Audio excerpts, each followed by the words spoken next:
a director with the Digital Curation Center. And as you've just noticed, the meeting is being recorded, so please feel free to keep yourself muted and off camera if you don't want to be recorded, but otherwise feel free to open your mic and chat when we get to the question and answer period. So I've got colleagues, Helene Anderson, joining as well. You might remember her from the session this morning, and also Deborah Thorpe from DANS. So my two colleagues here have been instrumental in putting together this program of workshops, and I am just stepping in today to do a little bit of help to support the sort of compare bit of the program. So today, you may have joined the first session. If you didn't, welcome to this. If it's your first of the sessions today, there will be 3. We are looking at the topic of overcoming barriers to research data reuse. And you can see in the title here, it's perceived in brackets because often the perception of barriers is different to the reality. And this is some of the things that we'll be exploring today. This is the second of 2 workshops, and in this one, we are looking specifically at the legal and ethical aspects of data sharing. So as noted before, the session is being recorded, and we will make this available on the website afterwards. So just a quick kind of reminder that this is where we're sitting within the agenda for today. If you do want to join and you haven't already registered for the last one, I think there may be a few options to join if you want to for the afternoon session, but otherwise the recordings will be available later. Very brief, since many of you may have already heard this morning, a very brief recap just on the Fidelis project for those maybe who hadn't joined this morning. We're a European Commission Horizon Europe project. Our main aim is to help establish and operate a network of trustworthy digital repositories, and primarily in the context of supporting the European Open Science Cloud. So that's the main aim for our project. We're 25 partners from across Europe. We're led by CSC in Finland, and we have a number of discipline-specific and national level repositories taking part in the consortium. We have a couple of big objectives, the first being the network of trustworthy digital repositories, but we also have a really big aim to try and provide opportunities to upskill repository staff and to provide knowledge exchange opportunities. So we will be having some open calls for hands-on training with specific tools, also an open call coming up on mentoring and peer-to-peer support. But a big thing that we'll be doing over the next couple of years is open training. These kind of webinars, like the ones we're doing today, which are open and free for anyone to join. So those are just a quick introduction to what Fidelis is trying to do. So the topic today, data reuse. I think we all heard, if you were in the sessions this morning, that researchers generally seem to be quite willing to share their data. I think they do, though, have legitimate concerns about data sharing. There's a level of confidence that needs to be realized to make sure that people are able to make informed decisions about what data they are sharing. So there's questions that the researchers tend to have about what data they can share. We know that there are good reasons to keep some data private and confidential. You know, there are big implications if you share the wrong data. And I think researchers really feel pressure to make sure that they're getting the decisions right. And I think there are definitely benefits to being able to support them in helping to make those decisions. There's also discussions that need to be had to help researchers to understand when in the data lifecycle the data can and should be shared. This is primarily during the active stage. There may be needs to share data with people outside your organization. There are some technical issues around how you do this, but also, you know, for this particular group, it's that bit that happens at the end of the project, maybe when research outputs are being selected and curated and preserved over the longer term in a digital repository. People do need some support to help make those decisions and to make sure that they're investing the time and effort into the right outputs to be retained over time.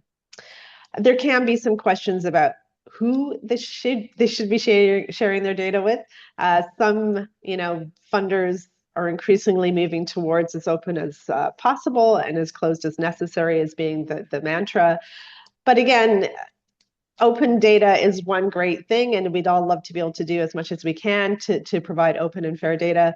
But there are some very good reasons that data can't be shared. And in those kind of cases, it's understanding who can you really share the data with and how to make those decisions and at what points.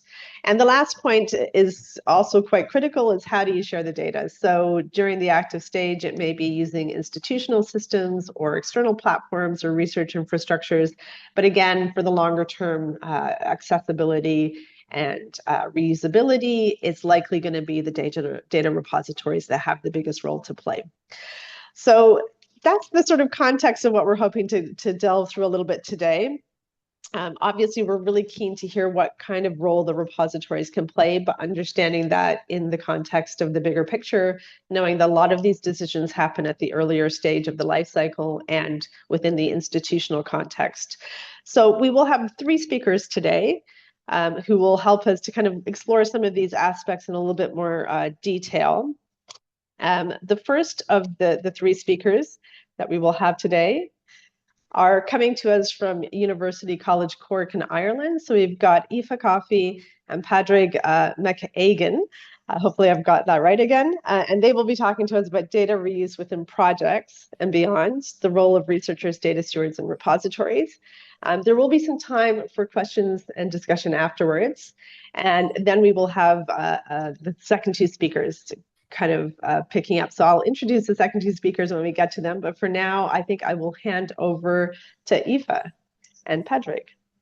Thanks, Joy. Padraig, are you able to share the slides there?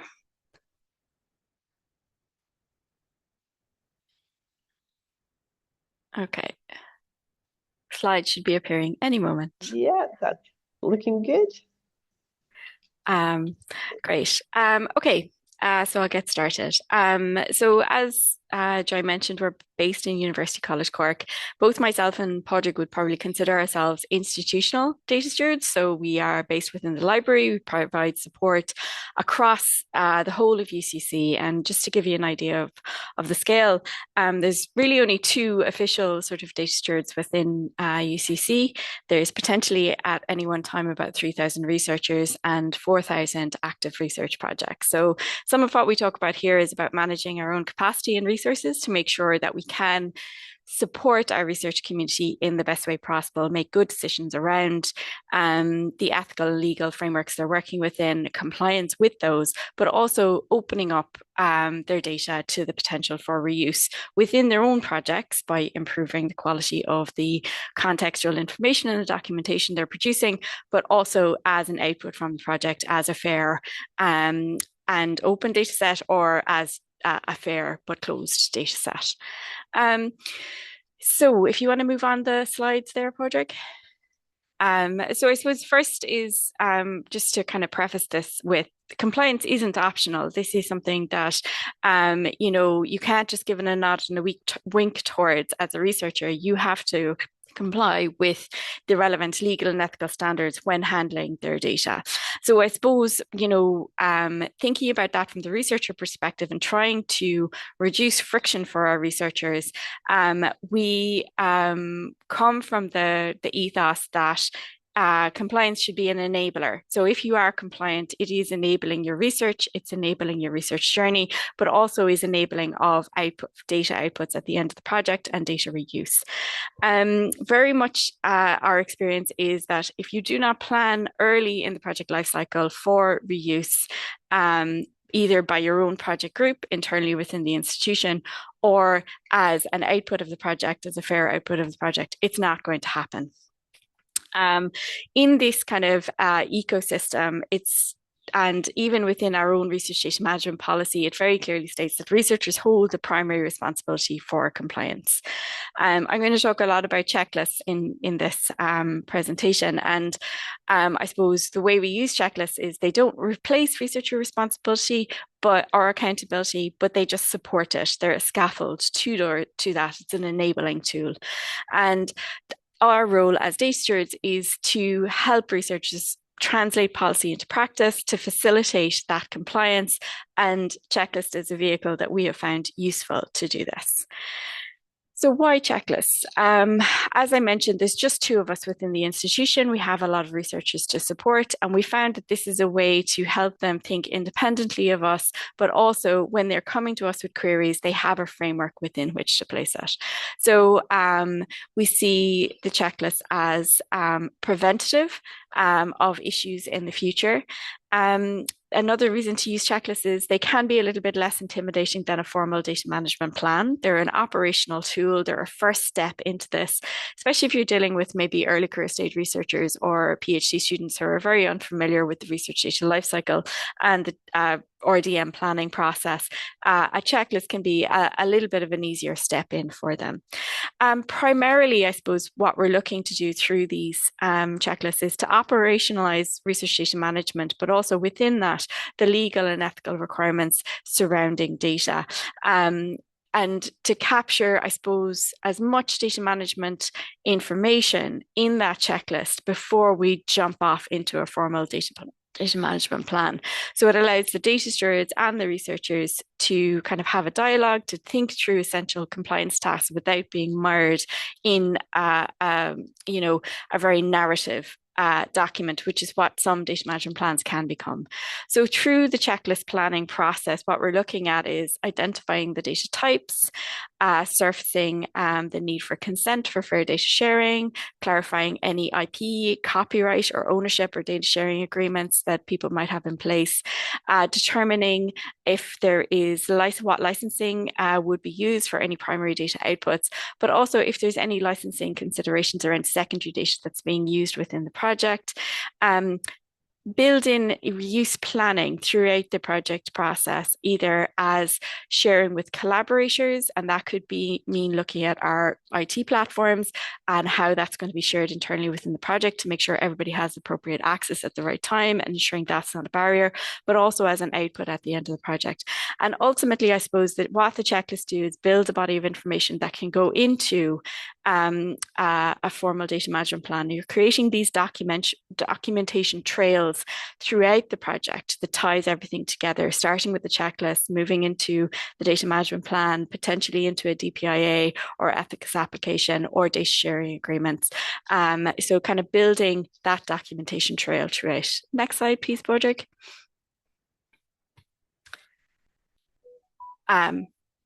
It hasn't moved forward for me. Has the slide moved forward for everybody else?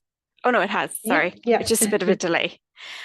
So I've actually talked a lot about that slide already. I got ahead of myself. But this is just kind of, I suppose, a graphic that shows our kind of integrating the RDM checklist into our research planning process. And it's preventative governance and operationalizing the advice that we're giving. So next slide, please there, Podrick. So this is our first document that we have developed. I suppose it's not the first one we developed, but it's the first one that we in the journey for our researchers. And what this is a one-page summary of the research data landscape within UCC. It lives online. There's a QR code for when sometimes we print it out and bring it to workshops with our research community. The first stepping off point is read our data management policy, because a lot of what we try and put into place with compliance around RDM is encapsulated within our research data management policy. But I suppose the landscape around RDM is quite complex. You're talking about multiple services. So we have our research office, we have our legal office, we have the ethics committees, we also have IT services comes into the discussion at times. So what this document does is try and summarize that whole landscape and point people in the right direction from the start. So it's less overwhelming, but also that it's about building awareness and people know who within the landscape to contact for RDM support across the various different services and units that are working within this space. And I suppose a key in the context of this talk, a key section within it is the legal and ethical requirements. And I suppose us as data stewards, often we're not the holders of the legal and ethical requirement policies, or we're not the ones setting those requirements. They come from other bodies within the research in the institution, or they might be external, such as GDPR. So what we're doing here is kind of, giving the context of that within your research data management planning, you need to consider all of these ethical requirements, and they will influence what happens downstream with your data. Next slide, please, Padraig. So this is a next, I suppose this is our first step into a real formal checklist. And this is just recently something that we published. It's the RDM kickoff checklist. And this definitely came from our experiences as data stewards, trying to make sure that when our researchers come to meet with us, they've got a 30-minute meeting with either myself and Padraig, and they really do need to have their homework done before they come into the meeting so that they know what questions to ask. And we need to know what questions to ask about their project as well. And this is really a facilitative tool of that discussion. We have limited time and capacity to support our researchers. So using this, we can clarify responsibilities, reduce ambiguity, ask key questions around what is the data that you're working with? Are you going to need to have an ethical approval process? Do you need to do a DPIA?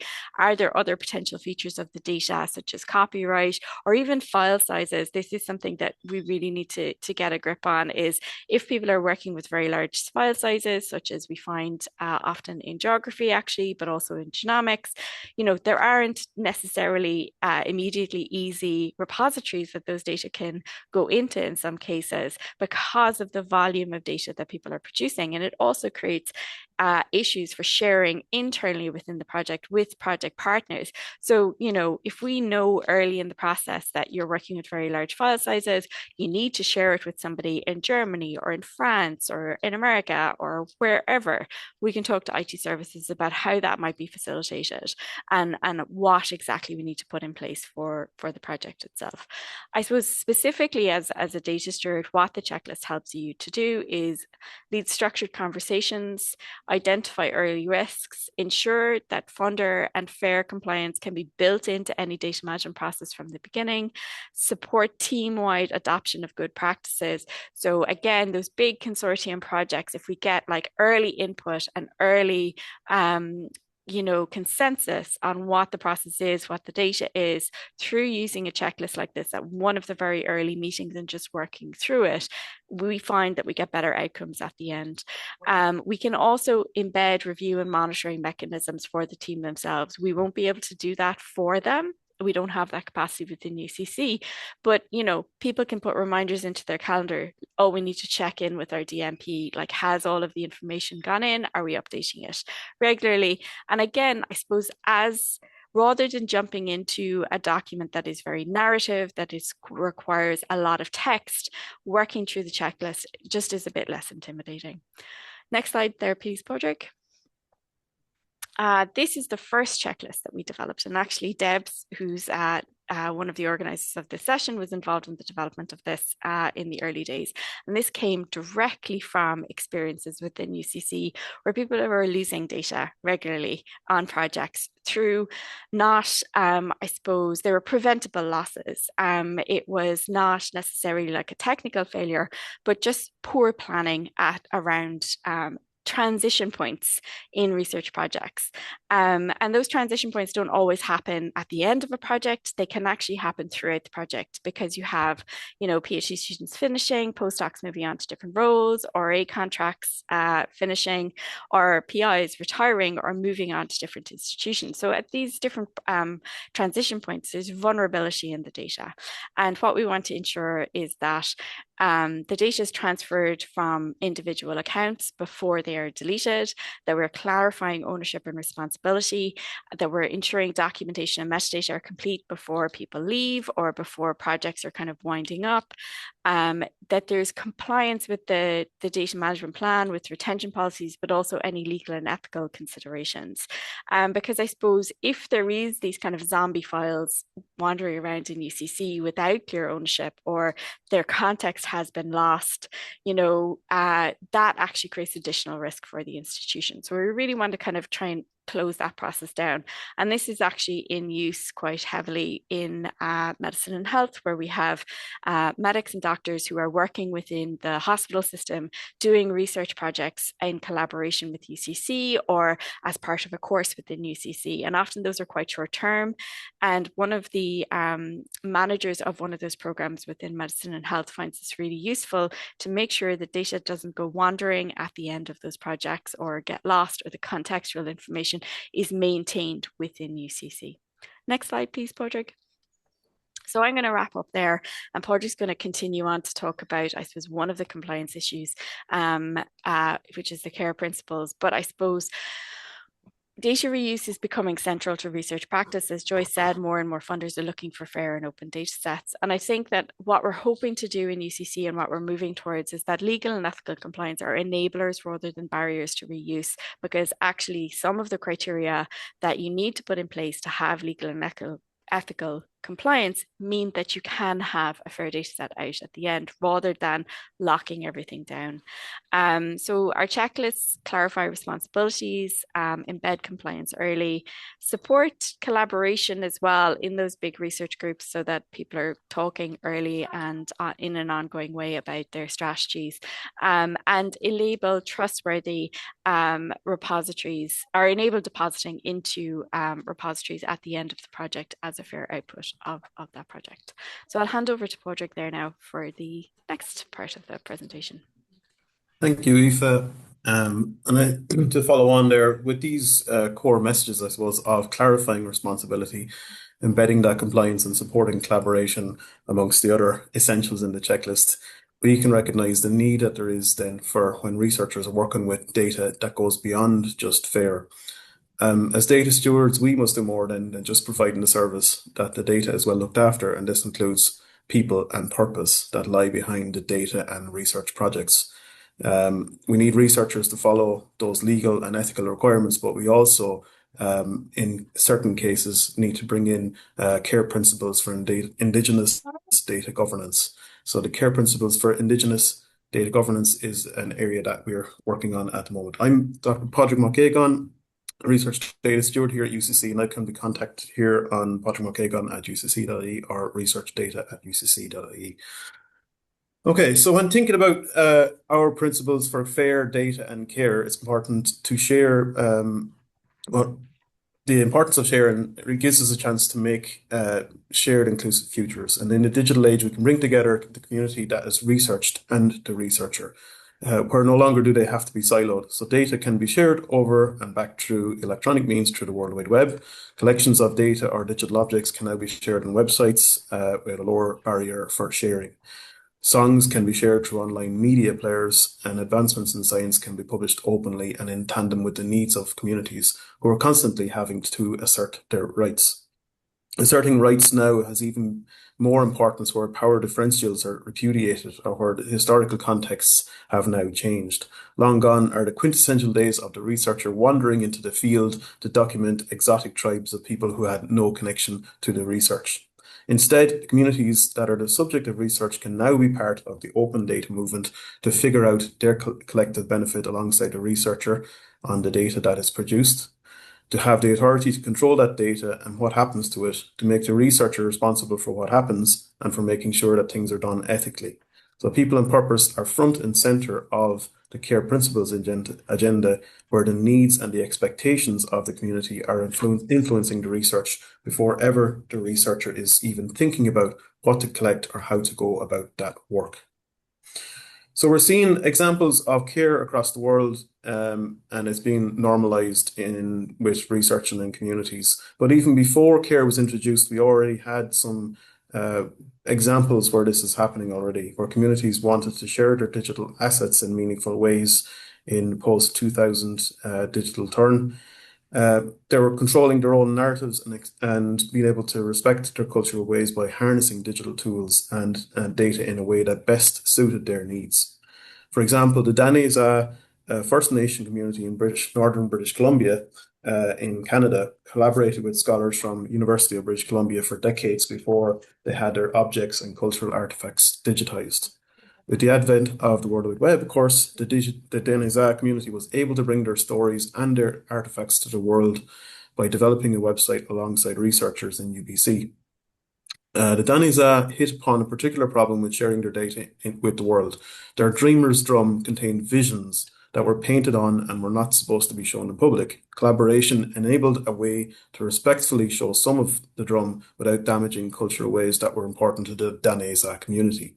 So this long-standing, and in this case, intergenerational relationship with the researched community and the researchers demonstrates why it's important to have built trust and thought into projects involving data before releasing digital material.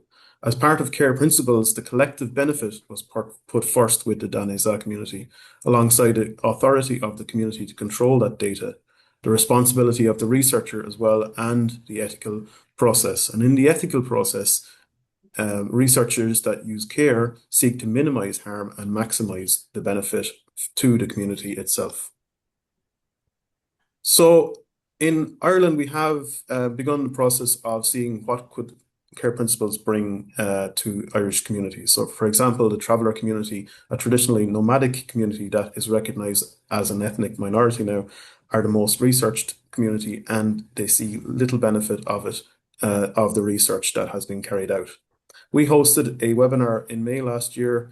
It's on our website, datastewards.ie, where we looked at how could it actually work with the traveller community. And some of the questions that were raised here on the right-hand side were, how can we do research that impact positively on communities?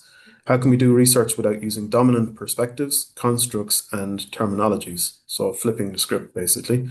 How can we minimize research that may culturally and contextually lack contingency with people's experience? So how can we do more meaningful research instead of doing it from one side?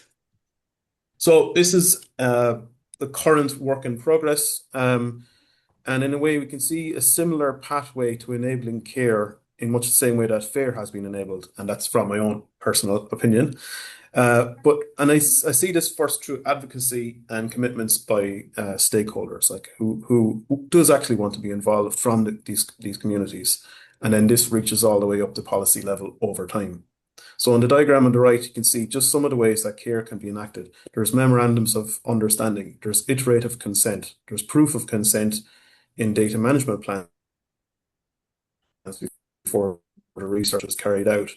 There's also traditional knowledge labels in the display of artifacts, digital artifacts in repositories.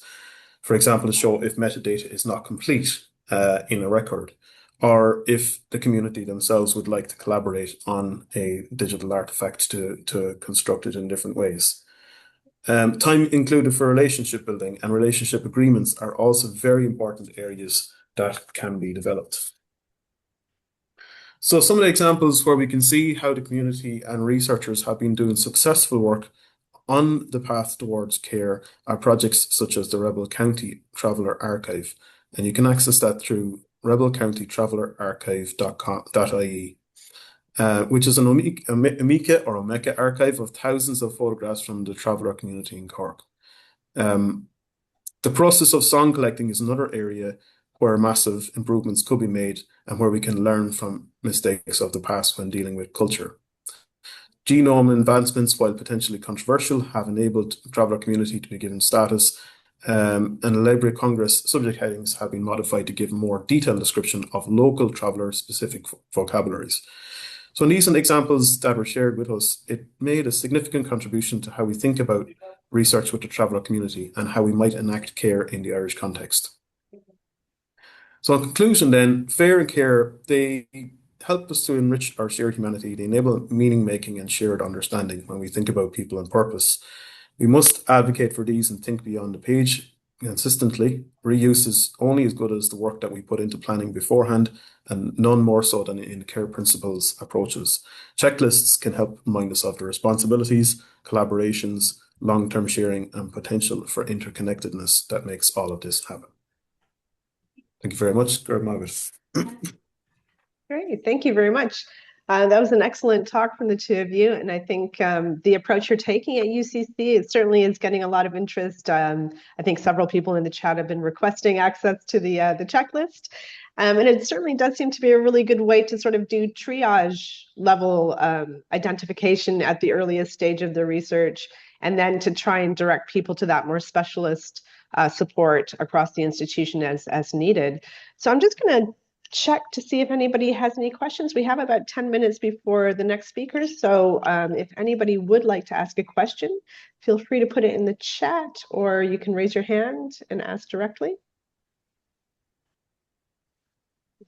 Scan. And while people are maybe thinking, I will ask a question while we're waiting. I was really interested in the slide you had where you showed the transition points across the research life cycle about when people might potentially be at risk of losing data. And to me, you talked about maybe when researchers leave halfway through a project or at the end of a project, that is a particularly risky point.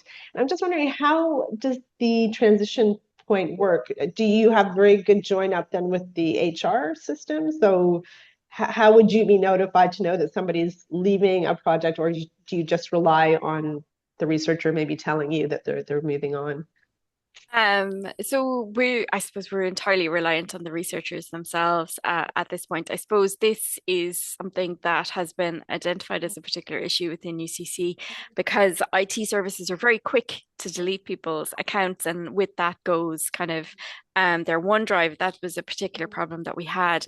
I suppose putting the checklist out there and making people aware that it's there. And like at this point now, we kind of bring that list of resources to every session that we go to. We even print them out for students when we're running classes and stuff like that, and bring them along with a QR code to the digital version as well. Because I think we're just very conscious that we can't reach everybody. There just aren't enough of us here in UCC. So it's about kind of just empowering the researchers to kind of do it for themselves. As I said, the example in medicine and health is where somebody who is a program manager has taken that checklist and requires all of the kind of the doctors and the medics that are doing research projects through her program to complete it before they finish their contract. So I think it's that implementation is really kind of happening at a local level. We're highlighting the availability of it, but I suppose we can use it as well for, and have used it for, facilitated discussions. We find particularly with PhD students that, maybe have not been very well supported by their supervisors in this kind of research data management journey, that this helps us kind of wrap up a few questions at the end because they are a very transitory population. So yeah, I'd love to know from HR when people are leaving and when we could intervene, but I'm not even sure HR really knows sometimes. That's true. It's tricky. But yeah, I think it's nice to see that sort of little and often, just constantly letting people know you're there in various different ways. I think that's a really good example for us all to follow. So I can see, Lauren, you've got your hand up. I don't know if you want to unmute and ask a question. Sure, thanks. So thanks for the great presentations. I'm curious, like when we think about the research data management checklist, if folks have seen good examples of creating dashboards where we're really tracking, people are expected to fill out a DMP, have they done it? When did they update it? People are expected to comply with, data reuse commitments. Are they complying? How are they complying? So I'm wondering if anyone kind of has examples of dashboards or actual tracking of those behaviors and what they feel like has worked with that type of tracking. And then to the colleague speaking about care, so we work on kind of empirical ethics research, and one thing that is true across the board is that research participants absolutely do not understand informed consent, and there are many reasons for that, but that's almost a universal. So I'm wondering, if you have thoughts on that, and where you see people trying to drill down and ensure that research participants can actually understand the informed consent, which oftentimes is just unintelligible. I haven't seen any dashboards, but maybe others have, and I'll leave the care question to to Padraig, around informed consent. Maybe. Yeah, no, great question, Lauren, and thank you for that. Absolutely, that's the one of the things, even for my own work itself, interacting with the traveller community here in Ireland, you find out the more that you kind of sharing, the more that you have to slow things down because it's like there's so much that can go on. Things change in the digital environment all the time. And so it's really about building that relationship really early on, before you even think about any part of approaching data collection, and to really build that into the plan, and that funders should be mandating for that if it's going to happen, and then the researchers themselves should be really be able to kind of give that control to the community to do what they want with the data, and to know exactly what's happening. If it's going onto a repository, what is a repository? Where is that repository going? What's supposed to happen with that data? And to know all of that stuff beforehand takes a lot of time. And of course, we're doing our job as researchers, our data stewards, and they have a different life, and they're not necessarily looking for, to be part of this all the time. So that big question, I'm finding that a lot more all the time, the more that we get into it. And thank you for raising the point as well, because it is a massive thing. It's the number one thing that I get when I'm talking to anyone that's involved in the traveller community, from the settled community perspective, is that like you have to have at least a year of understanding the culture and the people and what people's perspectives are before you can even think about any of it. Thank you. Great. Thank you very much. And if anybody does have examples of dashboards, feel free to put them in the chat. I'm just looking through the chat things, and I think Helene, you had a question. Do you want to unmute and ask your question? Yeah, thank you. So it was with regard to your checklist, and you said that this could be an easy, a useful tool, especially in a meeting with young researchers who are entering the world of research data management, perhaps for the first time on a kind of a higher level. And I was wondering if you have any feedback from this group of researchers when it comes to the use of the checklist, because I know that from uh, years of teaching first year PhD candidates that they are very afraid of doing things wrongly, especially with regard to everything has to do with ethical issues and making sure that they have all the approvals that they need. And it's a very complex landscape, and they don't know who to ask and how long they have to wait until they ask a second time because they don't get kind of a good answer. Or so I was just so of course this is very important that they get the help that they need. So do you have any feedback from that group on this checklist? I think that maybe not specifically on the checklist, but definitely PhD students that we have worked with before they apply for their ethical application find that the ethical approval process goes more smoothly for them. So in UCC, all research projects are required to have a data management plan, and this is highlighted to our PhD students, but we don't have any way to enforce compliance, which is why the idea of a dashboard is very interesting, that we could check who's actually done one or not. But I suppose what we do find is that those that go through the data management process first actually are more confident, and they have a better understanding of what information they need to put into their ethical application, because they have described their data. So they have a good grasp on what their data is. They have already considered where they're going to store their data, who's going to have access to it during their project.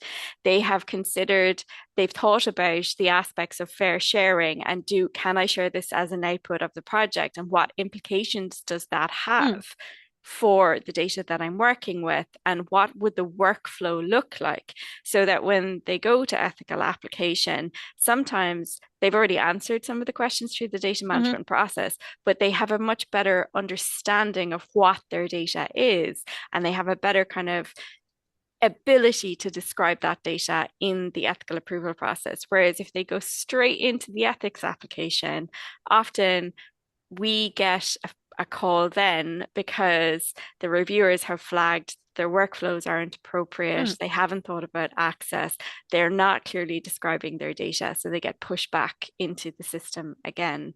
And I think that we work very closely with the ethics committee here in UCC, and to the point where we advise them on how to kind of do their ethics application form, how to ask about data within that. So we definitely work hand in hand with them here to make sure that the process is as streamlined as possible and reducing friction for researchers, but also there's now in the new documentation that's coming out very shortly, one of the bullet points is reminding everybody you must have a data management plan. And if you need advice and support, please contact the library, because we know you get better outcomes if they do the data management plan first.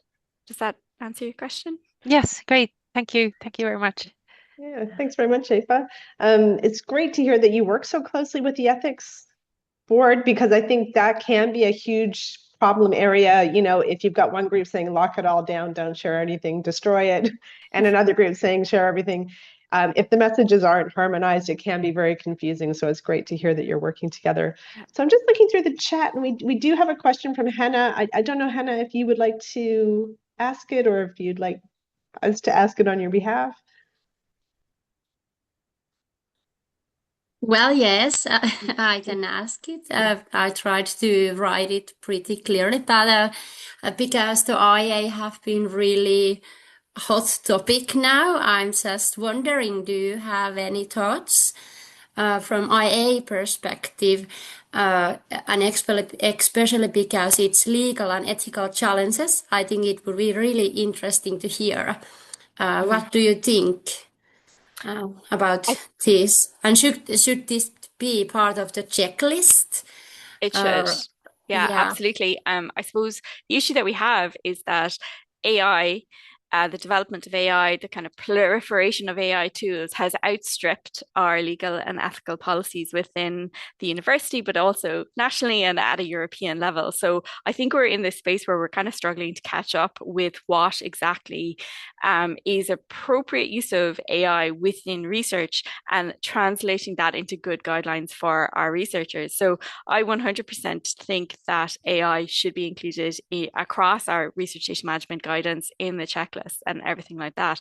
The problem is that we're currently waiting on the institutional guidance on AI before we can kind of, I suppose, read that and then translate that into something that's implementable within UCC. I suppose our focus in RDM is always on the implementation and make it practical, but without the policy kind of guiding us and knowing what centrally the university has decided on, it's very hard to know what to include it. So I think, yeah, version 2 of across our checklists and guides will definitely have to include AI. And it'd be interesting if others out there have like how they've integrated this into their data management processes, because I suppose we're kind of in a holding pattern here. We know that there's a draft version coming. I don't know when it's coming though. Definitely, I think we're all in that same boat in trying to think how can we beef up the RDM guidance to better cover this. So definitely we'll keep this on the horizon for Fidelis and possibly a future workshop for for the community. I know we're just going to move on to the next speaker, but just before that, there is a comment in the chat from Aslam just saying about that whole how do you get notified when somebody leaves the university? So there is a system that they have, a sort of an automated process in place. So that might be something for you to follow up with and just maybe see if you can share some knowledge there. So, thanks. Well, thank you very Aslan. much. Oh yeah, and thank you very much for the questions. By all means, keep adding them to the chat. We'll anything we can't get to now, we'll forward on to the speakers and they can hopefully get to a little bit later. But for now, I think we're going to move on to our second speaker. So we're now going to hear from Andre Jernung, who is the research data advisor for the Swedish National Data Service and also a representative of the SEDSTA Data Citation Working Group.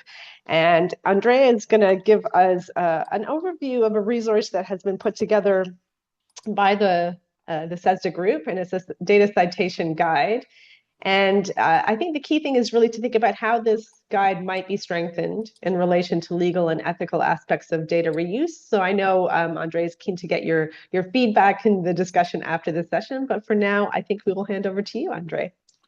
Thank you, Joy. So my presentation is a bit text heavy and it's meant to be read separately too. So you have been warned. I will not cover all the text in the slides when presenting. Yeah, let's start. Next slide, please. So I am representing the CESTA Data Citation Working Group, and I suppose that some of you know about CESTA or are even active within CESTA. But just a quick introduction. CESTA was formed in the 1970s as a network of data archives or data repositories as service providers for the social sciences domain. And more recently, it has been reconstituted as an ERIC, which is like a European Research Infrastructure Consortium, and that happened in 2017. And so CESTA delivers infrastructure for data archiving, data reuse, and data management, and it targets the social sciences community. And CESTA also delivers things like training materials and performs outreach activities targeting the same community. Next slide, please. And so these are just a few of the other infrastructures and resources that CESTA provides. So there is the CESTA data catalog, which is a catalog that aggregates metadata from datasets published by the service providers, and with metadata also being reused by many other aggregators of metadata. And there's the ELST thesaurus, which is a controlled vocabulary targeting the social sciences that a lot of the SPs use.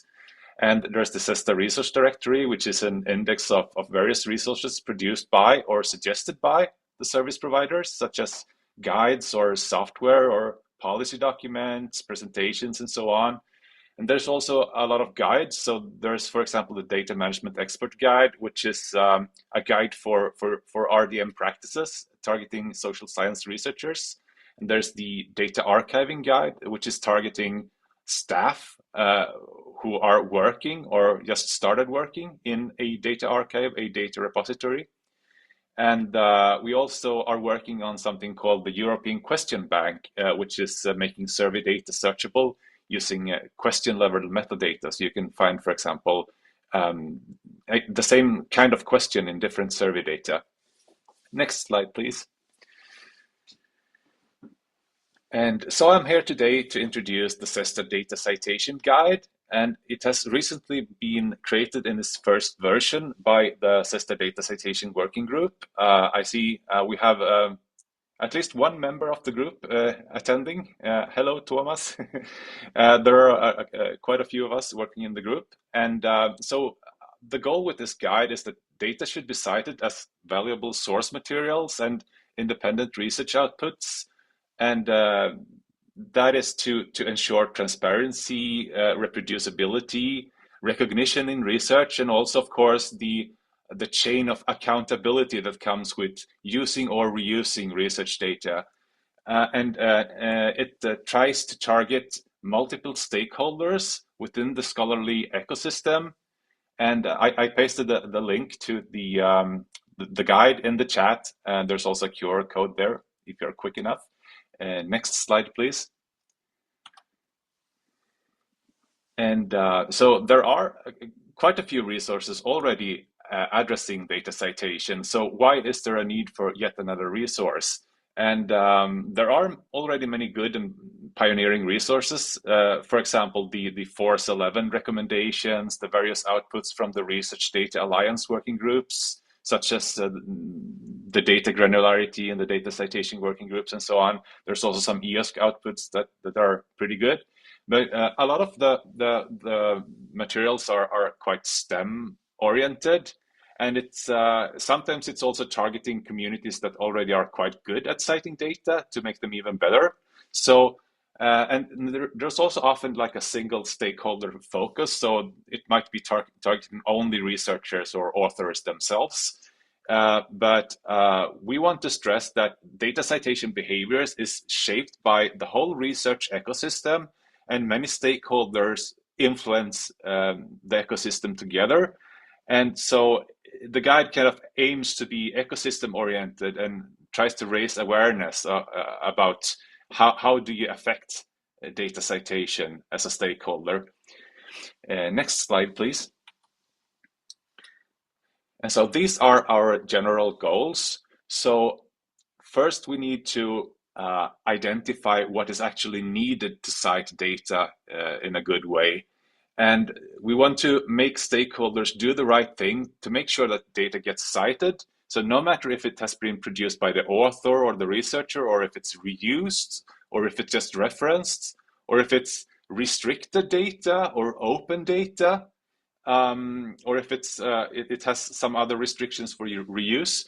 And in the process of citing, making sure that users and infrastructures create and reuse fair and interoperable metadata that is unambiguous and clarifies relations between data and other entities, also clarifies, for example, restrictions, legal restrictions, ethical considerations, and so on. And also to raise awareness among key stakeholders and highlight how different solutions actually will affect data citation in practice.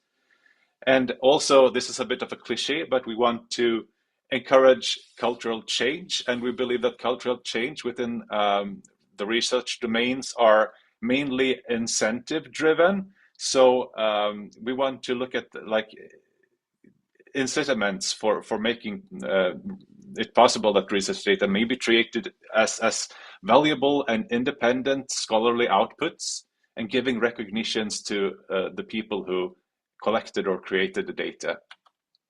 Okay, next slide, please. So we try to identify the anatomy of a data citation and the definition of what constitutes a data citation.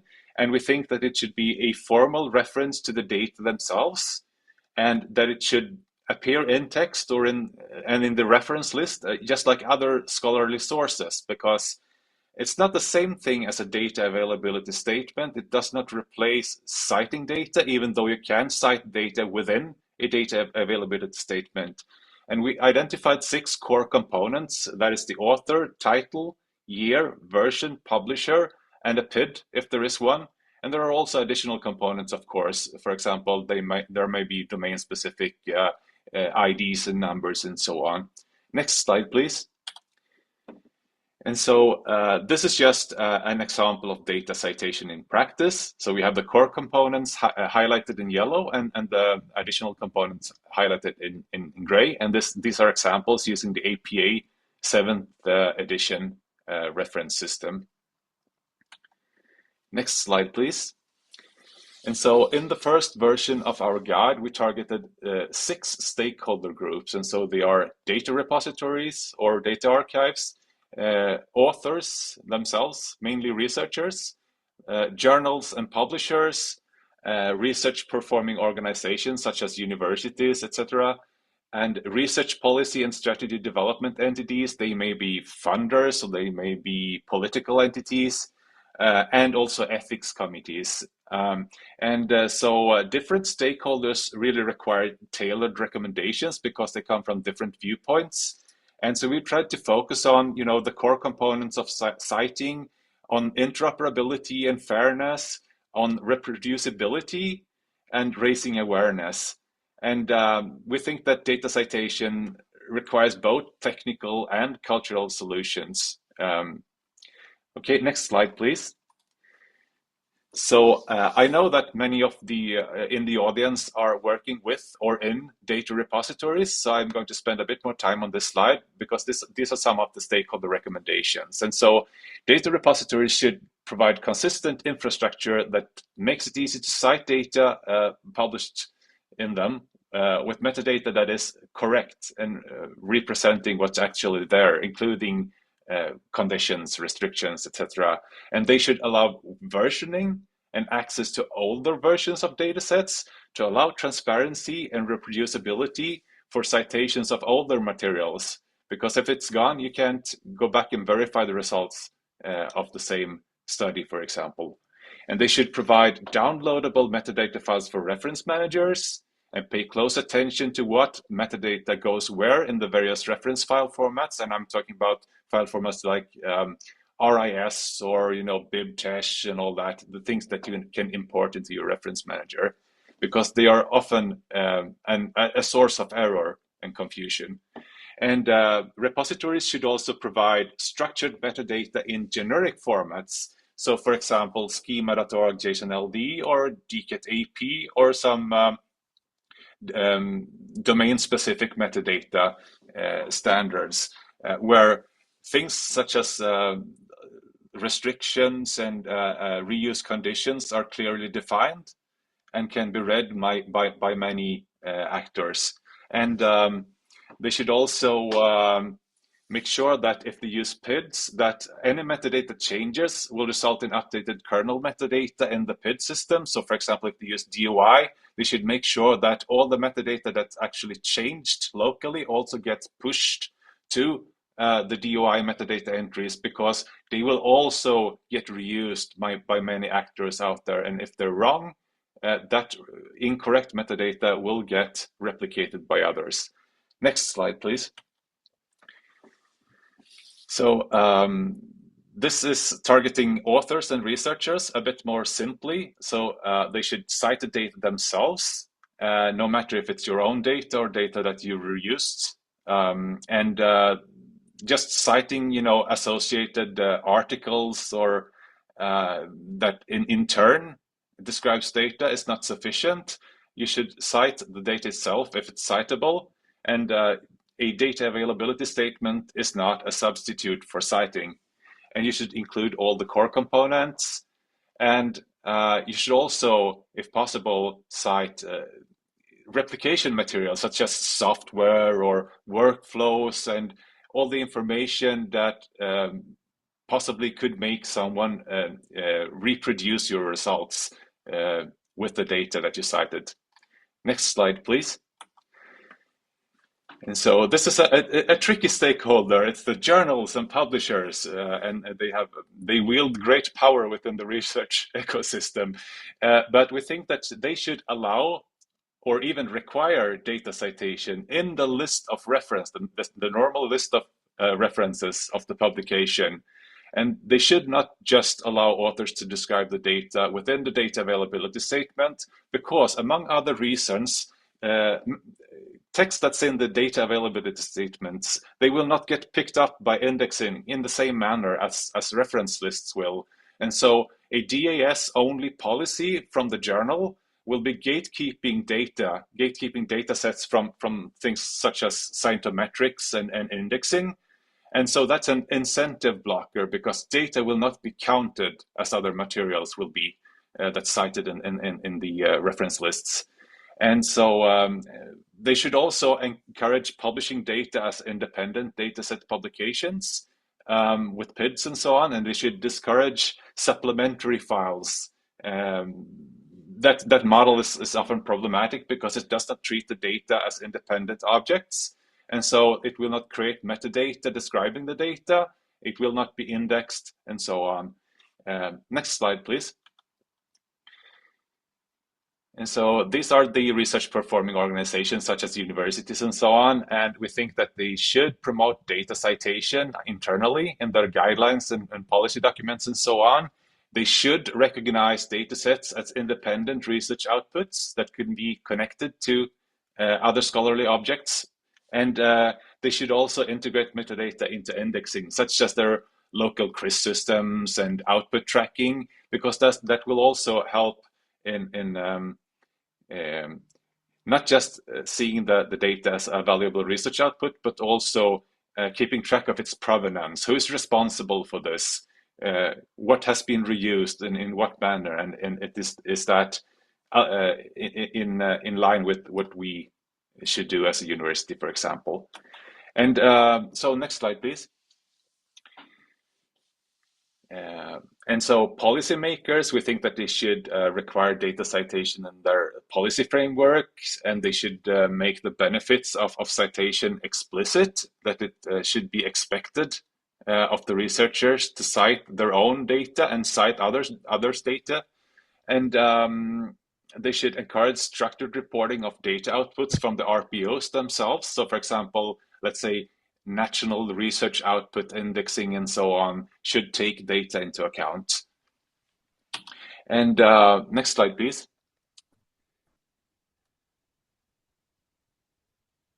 And then there's the ethics committees, and we think that, I mean, good citation practice applies to all research, no matter if it's data or any other scholarly source that you are citing.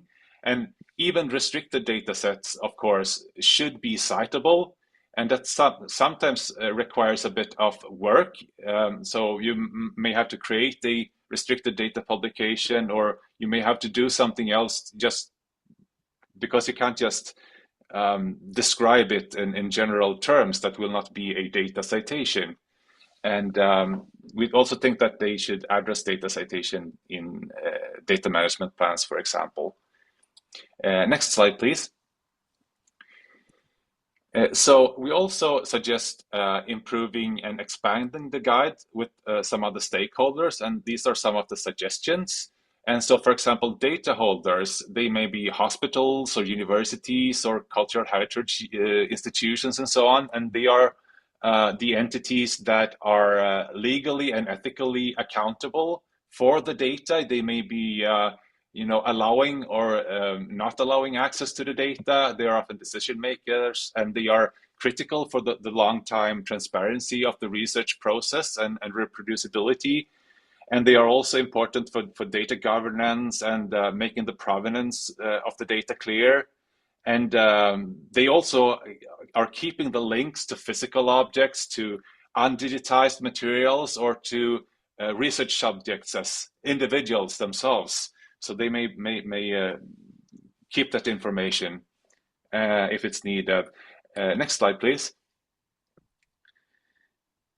And also research output aggregators. And I'm talking about services like OpenAir or Clarivate, Web of Science, and so on, because they reuse metadata about research data, and they make it visible and searchable, and they influence metrics and rankings and scientometrics, bibliometrics, and they may also reuse metadata from the repositories and including restrictions, legal metadata, and so on. They may reshape it into their own formats and re-disseminate it to others. And so some things may get lost in translation. And of course, they also influence incentives a lot. Next slide, please. And then the last one is reference style maintainers, because they also kind of they make the rules for what is possible to cite and how to do it. And they may unintentionally limit inclusion of things such as versioning or mentioning PIDs and other blockers that may make data citation less clear.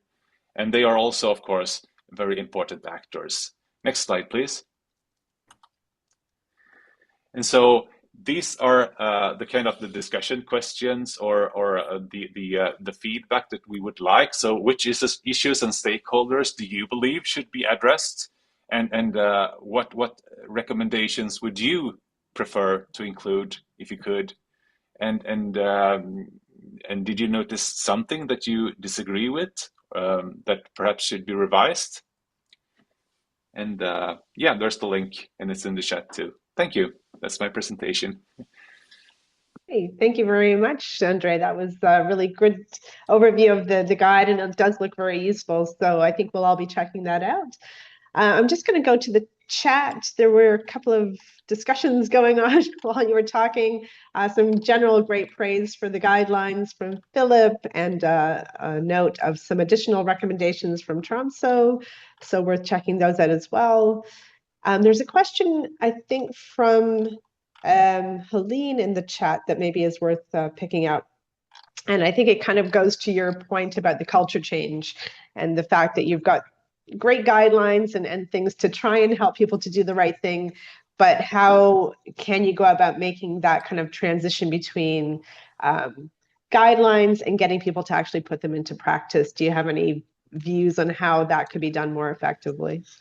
Yeah, we think that it's mainly incentive driven, as I said, and things are moving on. I mean, there is the the Quora initiative, and the ERC are starting to the kind of CVs that you can when you apply for funding, they kind of changing the model for the CVs and what you are expected to present as research outputs and so on. So it's slowly moving, but still very slowly, but are still obvious blockers like publishers behaving a specific way that will, gatekeep researchers from actually making data available in sustainable manners and so on. So I think the behavior change will come, but some parts are moving slower than others, and it's not always the researchers themselves. It's other parts of the infrastructure that's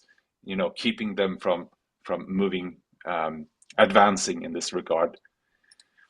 Yeah, and I guess the harmonization between the different moving parts is going to be pretty important as well. So I'm aware that we've got a hand up. Lauren, I don't know if you want to ask a question. Sure. Thanks. Exciting. I'm really happy to see this work happening. It's great. I have one question. So when we think about data compared to like other, let's say, research objects, there may be like permissions and access conditions that we want to kind of relate to the data set. And I'm wondering if you see opportunities for tying some metadata about those access conditions or permissions to the data citation, or if you've kind of thought about that at all.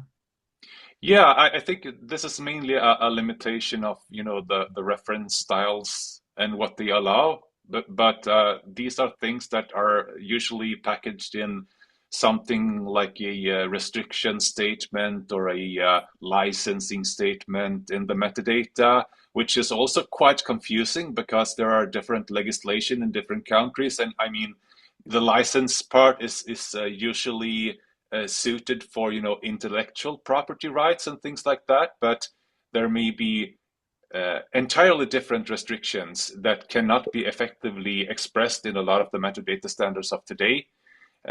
So I think it's maybe not the citation itself, but the metadata object that you cite and everything that it's encompassed within it should express fully these things, such as restrictions and what you're expected to do as a reuser of this data. Great. Does that answer your question, Lauren? Yeah, I think that this is like just a place where we could do more work, but that's great there. And I see there's a discussion there about the RDA working group, and it sounds like there's some follow-up that might happen there. So that's great. Thomas, I don't know if you wanted to unmute and share the point you put in here about the two issues around simply citing data. Let me see if I'm able to unmute the camera is not there for at the moment. Sorry about we that. can hear you though. That's okay. Yep. So I mean, not very much to elaborate, but as Andre was saying, if you check the guidelines, you'll also notice that we give a considerable thought about various technical ways that the data citation should be done. So they like the do the right thing part is that there should be an effort by all parties to just cite data as a research output. But then within this ecosystem, there's a lot that we can do, and repositories specifically can do to elaborate the not to elaborate, but make it easier that there is a sort of machine actionable PD crafts to be built, and these connections with publications, articles, data availability statements, etc., that can be connected and therefore enriched and more information added. And this is specifically something that really shouldn't fall on the researchers, that you'll have to think about how on earth your PIDs connect to some other PIDs around the world. So they should be let off easy, and others should be doing the work for them behind the scenes. Yeah, I think that's critical. If we can make it easy for the culture change to happen, then hopefully it'll happen a lot more swiftly. So I know we've got two hands up, and then we'll have to maybe move on to the final speaker. We'll have a short break though, but maybe Beth first and then Vim. I just wanted to say thank you for that really comprehensive overview of the topic and the issues around data citation. I don't really have a comment on like what you might have covered or not covered. But ironically, at the Digital Repository of Ireland, a couple of years ago, we engaged in a similar activity on a little bit of a smaller scale. And we were looking at the citation of cultural heritage resources specifically, where a researcher, an institution, and an original creator might all be authors of the same piece of data. And we really got into the weeds around if it's a 19th century vase that is being reproduced in a digital image, the metadata did not come from the 19th century creator. We might learn some things. There might be records, depending on how old it is. Sometimes there's no records whatsoever, and it's entirely been created by a custodian, a steward at an institution that is researching this particular item. And yet, historians and humanities researchers tend to cite the original author wherever possible. So, that 19th century creator, despite the fact that a lot of the data they might be using, and especially in a data set versus a publication, where the ideas might be more properly credited to the original author, the data itself is not coming from that original author. And how do we kind of elevate and draw attention to the fact that institutions and researchers are having an impact on the cultural record in ways that are very individual and should be citable as like, the museum says that this thing was published in, 1885, and that's why that data is authentic and reliable because it came from this museum. So I don't think we're revolutionizing or changing the way that researchers will cite historical data, but we did provide an option in our repository to kind of flip the citation so that the institution or the data author is actually the name that comes first, and the historical reference is embedded within the citation. And that was a lot longer a question and not really a question. But I wanted to share that as like a use case and ask if you'd encountered kind of any similar issues around really kind of clarifying authorship through the citation. Yeah, that's a really good use case, and I think that it's a good compromise also, just to showing who the original author is, but that could of course also be solved by using the PID graph and PID relations, for example, if it's less direct. Or you can of course cite both the original publication and the refined, modern, cleaned up data object that you have been practically using. So there are various solutions, and they can be customized, of course, to the situation at hand. Great, thanks. I think, Wim, you've been patiently waiting with your hand up, so I'll give it to you, and then we'll have a very short break after that. Yeah, so just to quickly point out that, of course, it's now very easy to publish a data set using Zenodo. It's not best practice because ideally you should be publishing it into a trustworthy repository, and failing that, maybe into a discipline-specific one. But either way, it's very simple to publish a data set nowadays, I would think. And then if it's published with a DataCite DOI, or if the repository is indexed by OpenAIRE, these PID graphs already exist. So I don't think we have to worry about the PID graphs, provided that we publish the data sets to the right kind of repositories. Yeah, I agree. They come with some of the batteries included when it comes to some of the infrastructures, but there are so many more things that you can do with relations between PIDs that are not there by default. For example, showing what this has been derived from, etc. Yes. But I think in practical terms, from what I understand from OpenAIRE, is that the data sets just become so enormous, the graphs, that it's not practically manageable for them. So they have started limiting the number of relations that they record. because of, let's say, scaling issues, because they already have billions of entries in their PID graph. But yes, I agree in concept that this will be helpful. Yeah, and you can always traverse it manually using just the DOI metadata if you wish to, of course. Yes. Great. Well, thank you very much for that really interesting discussion. I think there certainly sounds like there could be more discussions. I think, again, there were some recommendations for maybe future workshops on this kind of topic. So we'll see what we can do.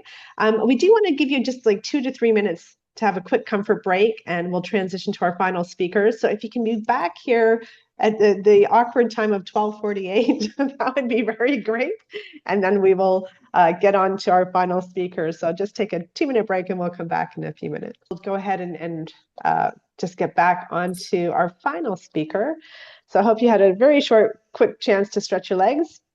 And we are just moving on to the final speaker in today's program, Wim Hugo, who is Chief Technical Officer at DANS, and he will be talking to us today about improving the clarity of permissions and restrictions around data reuse, and thinking about this from intellectual property to ethical concerns. So I will hand over to you. Thanks, Joy. Yeah, so I'm going to deal with a work that is in progress in the EOS Beyond project called OpenRel, or Open Rights Expression Language. But prior to that, I'll first give a little bit of background. So first of all, for those of you not so familiar with the inner workings of licenses, they typically contain 3 kinds of provisions or rules. One deals with obligations or duties, requiring user typically to perform specific actions, prohibitions or restrictions. So that explicitly forbids certain actions such as commercial use, which is common in our context, and then permissions, which really are the rights of the owners that have been transferred to users in an optional context. So at the bottom there, the slide is a little bit mixed up, but on the one hand, you have public domain resources where all rights of the owners have been waived. And on the other hand, you have resources that are completely restricted and do not allow reuse because all rights are reserved. Okay, so we did some work. When I say we, this is done together with partners in the Odyssey project some time ago.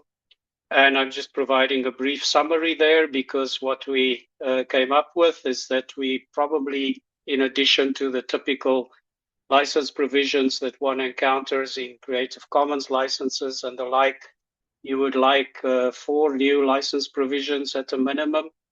That is to verify the identity of end users for a variety of reasons, or verify prior to and optionally again after completion of the work, how the data was transformed into a new data set to be published, whether data should only be used in a controlled environment, and then maybe a very strict requirement in some cases where you can potentially not ever see the data that you are processing, but can only see the results. So we call that the hidden data provision.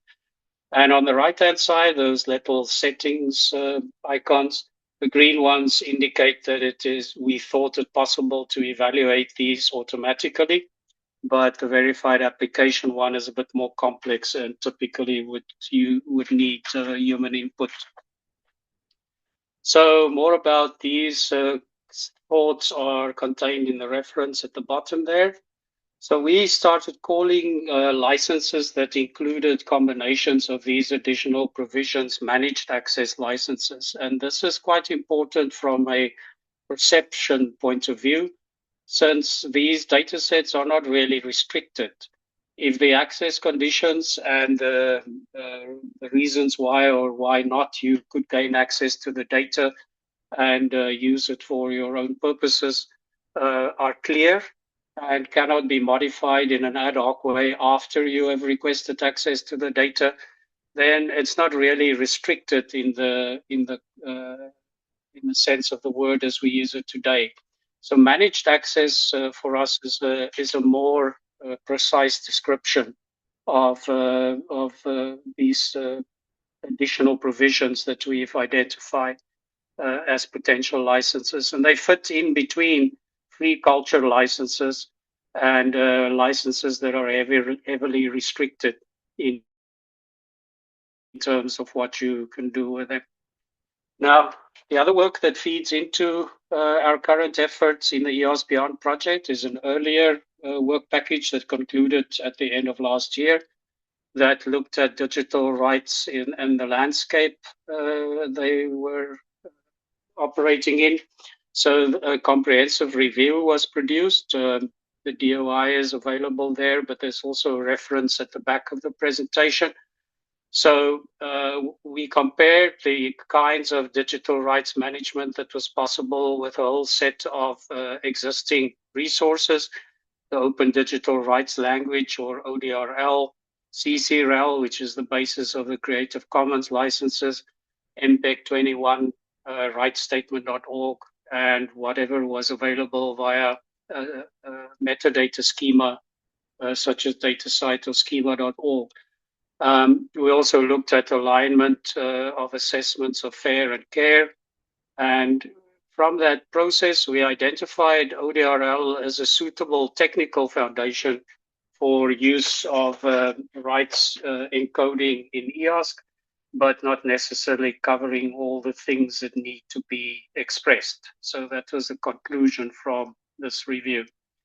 So the details of that is that any license that we come across today largely deals with intellectual property rights. So it protects the rights of the owners and creators of the work, but it doesn't necessarily say anything about the rights of other stakeholders. So for arguments, the subjects are glaringly absent from these rights expressions, together with potentially curators or data holders, as Andre called them, that also must have some rights to modify and improve metadata or data sets over time, especially if the depositor is not available any longer, and so on. And it doesn't deal with cases of ethical and personal data rights from GDPR, for instance, or sensitive data cases where, for argument's sake, the location of endangered species that are being poached is available for researchers, but not necessarily for anybody else. There's also sometimes institutional and contractual conditions that has to be included into a license one way or another. So all of these were identified to try and find some kind of a multidimensional modeling approach that would extend the basic provisions in ODRL. And we did some repository analysis, but that's not particularly relevant today. So there's a whole lot of challenges. The first one being the structural deficiency that focuses on copyright. The other one is the fact that in many repository software environments, it's possible to specify free text access conditions in addition to defining a license. And in some cases, these access conditions may even contradict the provisions of the license in worst case scenarios. And then two sort of side effects that come from this is that all access conditions are not necessarily machine actionable or readable. And the second problem that arises is that some classes of users are denied access based on a decision process that's not transparent or reproducible or predictable upfront. And that, I think, runs counter to some extent to the objectives of open science. And then we also thought that it's not necessarily helpful to separate these access conditions from other license provisions because in practice, as we said, it may lead to contradictions. But if the dataset is migrated away from the software that captures these access conditions differently, then they don't accompany that dataset potentially in its transfer. Ideally, you would want to find all of this by just being able to reference a license. So in EOS Beyond, in work package 16, there is now work underway to address these challenges in part by developing an extended rights expression language building on these existing resources. So our technical work is based, as we said, on the open digital rights language model. It's a very complicated picture that dominates the screen, but in summary, some points on the left there. We can formulate licenses as a special case of policies. It's a collection of rules, and those rules include these typical provisions such as permissions or duties or prohibitions, and they are linked to actions that either involve what the duties of the end users or license recipients should be, or what is prohibited, and so on. So there's also this concept of an asset collection in the open digital rights or in the ODRL that we thought of extending in an interesting way that I'll come to just now. And then there's also some inputs, design considerations that we looked at in terms of establishing some kind of resource for use in EOSC. The first is that the Linux Foundation has got a registry of licenses. They may not contain all of the licenses that we want to work with from a data or research output point of view, but the SPDX registry is flexible, and it has a very well-considered implementation in the sense that the licenses are recorded in a GitHub repository. So it's possible to crowdsource new licenses or modifications and improvements to the existing license definitions by way of pull requests. So this takes care of a whole lot of overhead in terms of version control and management of crowd-based inputs to a body of licenses or a registry of licenses. So this is a very good idea. These licenses, as a result, have persistent identifiers of a sort and can be either well-known or custom, and they then represent nodes in a graph. And in the EOSC Eden project, there is work underway to create a license facade service which helps one to interact with and determine whether a license that meets your expectations already exists in SPDX, and if not, to either formulate a custom license that can be pushed to the SPDX registry or modify existing ones and request those changes if it's possible and allowable. Now, what the EOS Beyond project is going to do is to extend what SPDX can do with a separate GitHub-based registry or repository of license provisions and rules that extends the provisions that are currently included in ODRL, CCRL, and other sources, so that one can maintain such a registry of provisions in a GitHub-like environment similar to SPDX, and then also link them to licenses in a graph, so that it's possible to find all of the provisions involved in a current license in a machine actionable way, and potentially to match your expectations expressed as a set of rules or provisions with existing licenses, so that you can find the most suitable one for your application. So that work is underway in EOS Beyond. And if I recall, the deadlines for publication of both the prototype registries and the report on that prototype registry is towards the end of this year. I'm going to skip over these, but you're welcome to read it in the interests of time. So in summary, then, we have these policies of which licenses are a special case, and it can point to Creative Commons licenses, the typical software licenses that we encounter. It could include new managed access license definitions or any custom license for that matter that you are using in your own repository environment. And that is then linked through a set of license definitions, a registry of mappings, as it were, between policies and provisions that includes inputs from CCRL, MPEG, ODRL, and others, but it also extends those with the additional provisions identified in EOS Beyond. And those largely deal with ethical concerns, policy-related aspects, the rights of subjects and curators and data depositors that are not well covered in the current set of expressions. So technical assistance to users will have three forms then. Harmonized vocabulary of access conditions and license provisions, as we explained, a license inventory that extends SPDX, and then this mapping in between. And all of these then available via either a user interface or an API that the user interface also employs for exchanges with the registries. Okay, so these are also just additional considerations. I think I just want to point out one of them.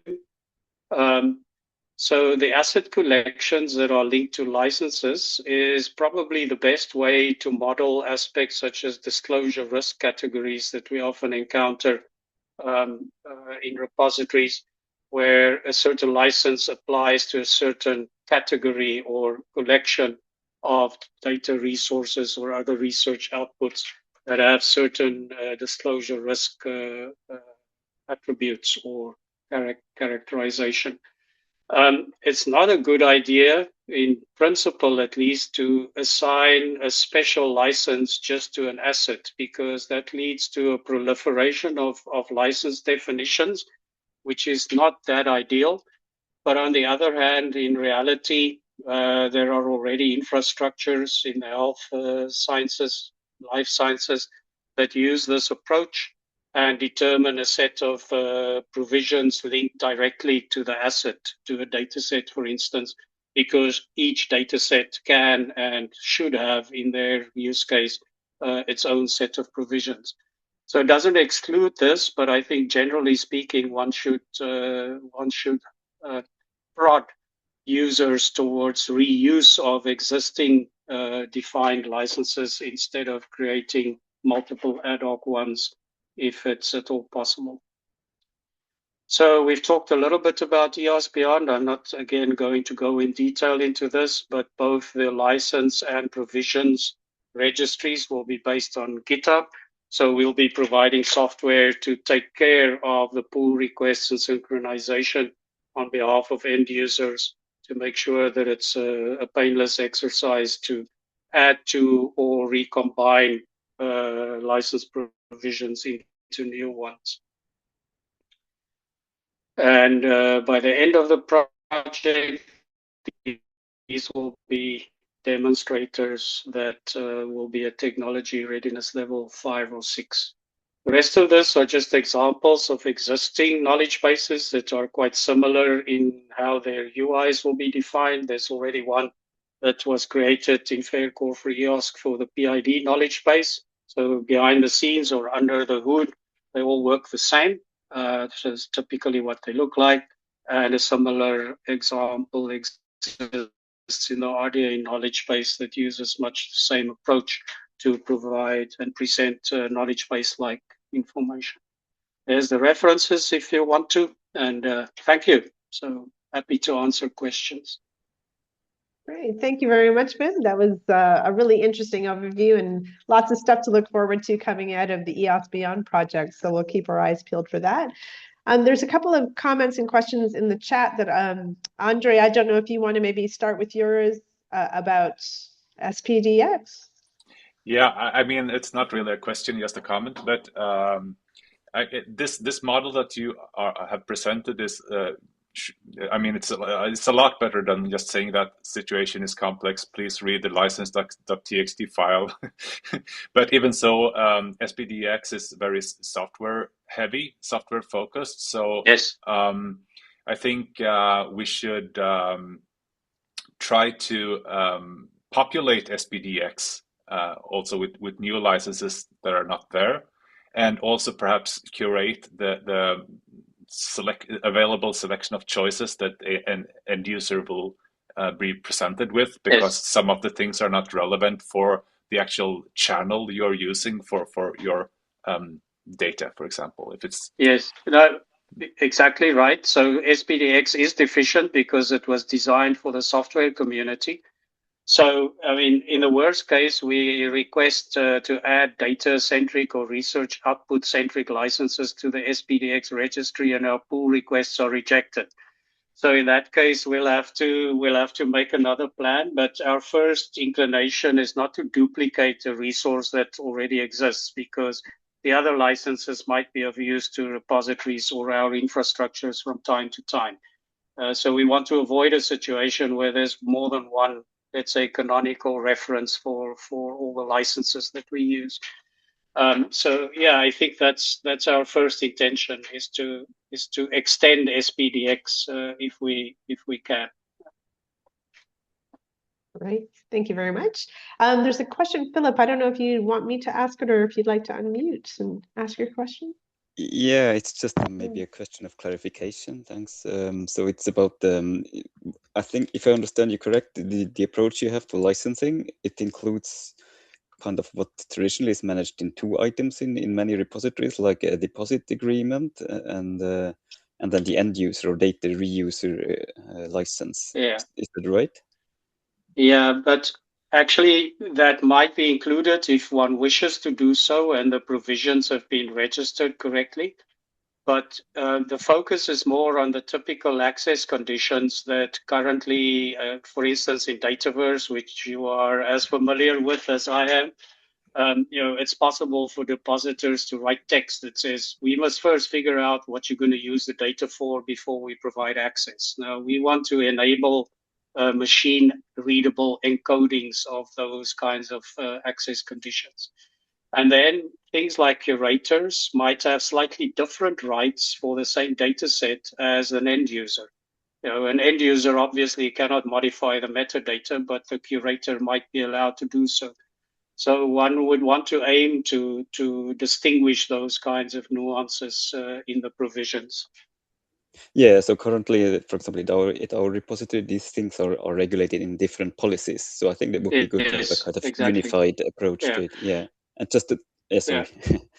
Yeah, and maybe just one step up in the sort of overview of this, the rules that are expressed as provisions, they can also be included in something that we don't refer to as a license, but a policy.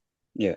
So it sort of also converges the policy and the license world, because a license really is just like a special case of a policy in a way, in the way that ODRL sees it at least.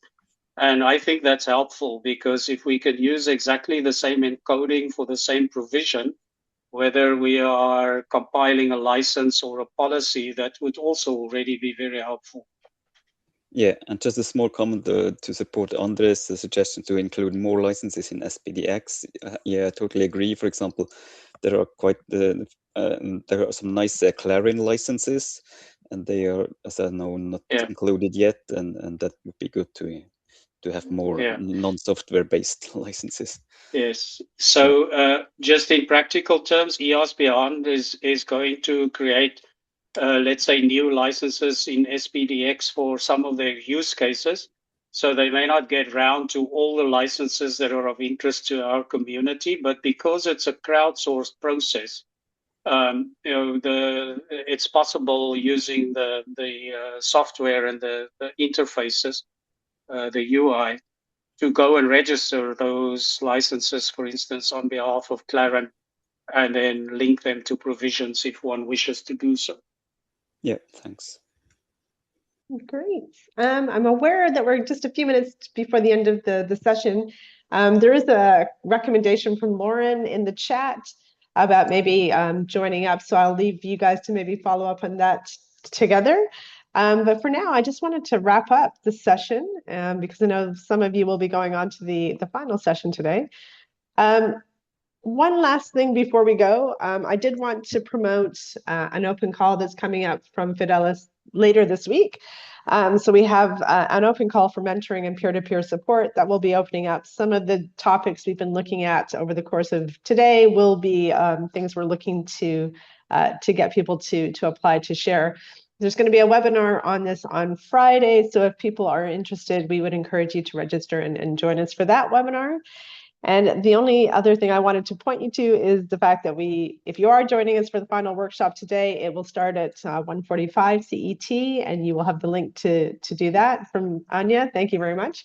And just for now, just to say thank you very much to Deborah Thorpe for putting all of this really interesting panel together, and to all of the speakers for sharing and taking the time to answer all the questions, and to all of you for joining. So we will put the recordings up hopefully sometime later this week or early next week. And in the meantime, I hope you enjoy a little bit of lunch, and we might see you later on this afternoon for the final workshop. So thank you very much, everyone.